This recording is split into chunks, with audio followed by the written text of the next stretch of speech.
14 กุมภาวันแห่งความทรงจ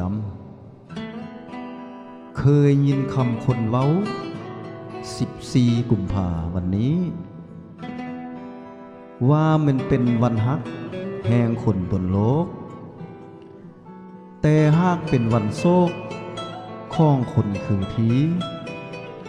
ครบหอบกุมภา14นี้คือวันเศร้าเสื่อมสิ้นพี่เองกุมภาวันวานี้14จดจำมันคือวันสำคัญแห่งความมองเศร้าวันที่ค่อยกับเจ้าหันหลังเฮิ่นหางวันฮักเฮาห่างหางเจ็บซ้ำบ่ลืมได้แล้ว14วันที่เจ้าสดชื่นสมหวังวันที่นางสุขสันต์ลาเลิงลมเหลา